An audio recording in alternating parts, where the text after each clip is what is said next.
Mungkin di dunia nyata kamu mengenal orang ini sebagai si ambis, atau mungkin itu kamu ya. Tapi dengan segala konotasi negatifnya ya pada saat ini, ternyata tuh si ambis ini tidak sekedar ambis. Ada bakat istimewa yang namanya achiever. Yuk kenalan dulu sama achiever.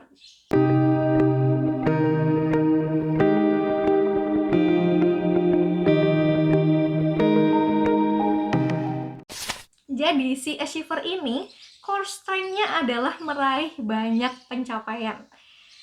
Pekerja keras yang staminanya melimpah, nggak habis-habis energinya, terus juga hard worker, mendapat kepuasan dengan menjadi produktif, sibuk, dan meraih banyak pencapaian, terus juga senangnya menyelesaikan banyak hal dalam rentang waktu tertentu ya, multitasking nih. Terus juga pengennya selalu ada pencapaian baru setiap hari, dan ya biasanya tertarik dengan target jangka pendek karena ya pengennya ya mencapai banyak hal gitu dalam waktu tertentu gitu ya. Tantangannya, si achiever ini sering dianggap mementingkan pekerjaan aja. Dianggapnya itu sering mengabaikan orang lain. Merasa nggak butuh refreshing, merasa nggak butuh silaturahim atau hal-hal basa-basi karena ya mungkin hal itu dianggap memakan waktu dan energi lah, mending ngerjain kerjaan gitu misalnya. Padahal kayak refreshing, kayak silaturahim, misalnya kayak bersilaturahmi dengan orang lain, dengan partner dan klien, itu kan penting juga ya untuk menjadi bagian dari teamwork. Nah, ini adalah hal-hal yang perlu diantisipasi nih oleh si achiever ini. Nah, sementara cara-cara yang bisa achiever lakukan untuk lebih excel lagi, yaitu dengan merancang goals untuk diri sendiri. Energinya kan udah banyak tuh, coba tuh energinya dialokasikan untuk kegiatan-kegiatan yang positif ya tentunya ya, bikin goals untuk diri sendiri. Terus juga membuat strategi agar energi yang keluar itu efisien.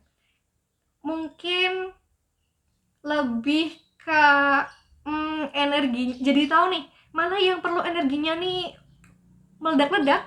Ada juga mungkin urusan yang mungkin energinya biasa aja gitu, atau mungkin ada yang cuma bisa di follow up tipis-tipis gitu. Nah, membuat strategi energi manajemen gitu ya. Terus juga bisa nih harus mengatur waktu istirahat di sela aktivitas, karena ya badan kamu bukan robot, badan kamu juga butuh istirahat. Jadi butuh yang namanya istirahat nih badannya nih. Mungkin pikiran kamu nggak capek, kamu tetap semangat gitu, tapi coba lihat badan kamu deh, cek badan kamu apakah butuh istirahat, tidur, makan, istirahat cukup gitu ya.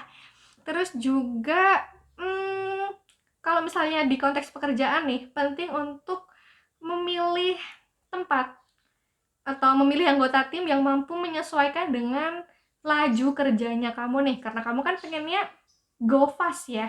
Coba lihat nih apakah tempat kerjanya memfasilitasi itu, atau apakah teman-teman kamu juga bisa mengerti kalau kamu pekerjanya cepat. Jadi itu adalah cara mengembangkan si achiever ini. Nah, kalau di urutan 34 bakat kamu, si posisi achiever ini agak di bawah alias lemah, biasanya yang terasa adalah kamu merasa energi kamu gak banyak, staminanya terbatas ya ketika ada di kesibukan yang padat gitu. Mungkin kayak ngerasa capek-capek. Nah, coba nih untuk mengantisipasinya, kamu temukan laju kerja kamu sendiri, pace waktu kamu kerja sendiri, lalu ciptakan produktivitas dengan energi yang kamu punya, waktu yang kamu punya, dan juga memanfaatkan bakat-bakat kamu yang lain nih untuk mencapai sesuatu. Terus juga bisa jadi nih, kalau misalnya dihadapkan pada kondisi yang membuat kamu harus handle banyak hal nih di satu waktu, kamu bisa menggunakan aplikasi atau tools untuk membantu kamu track tujuan. Jadi kamu gak akan lupa atau keteteran nih di urusan-urusan tersebut gitu. Lalu juga nih bisa untuk kolaborasi. Tentunya ya kuncinya adalah kolaborasi. Kalau misalnya kamu tidak pakai bakat kamu yang lain, kamu bisa untuk mencari orang-orang yang bisa membantu kamu untuk membantu tujuan itu tetap tercapai ya dengan berbagai kombinasi bakat teman-teman yang lain nih yang unik nih. Kalau ngomongin potensi kekuatan dan tipe kekuatannya yang bisa dimiliki oleh si achiever, coba kita mulai dari kombinasi bakatnya dulu.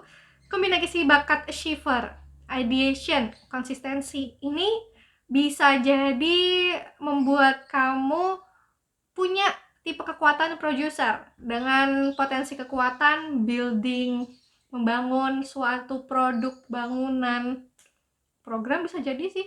Terus juga installing, menginstal sesuatu, membuat sesuatu yang belum siap pakai menjadi siap pakai ya dengan berbagai komponen yang ada. Terus juga producing ya, menghasilkan sesuatu ya, tipe kekuatan produser. Terus juga kombinasi bakat achiever, arranger, konsistensi. Ini ada ini ya, konsistensi dan arranger ini bisa jadi bikin kamu punya potensi kekuatan di aktivitas delivering, mengirimkan sesuatu, distributing ya, mendistribusikan sesuatu ya. Terus juga tipe kekuatannya yaitu distributor.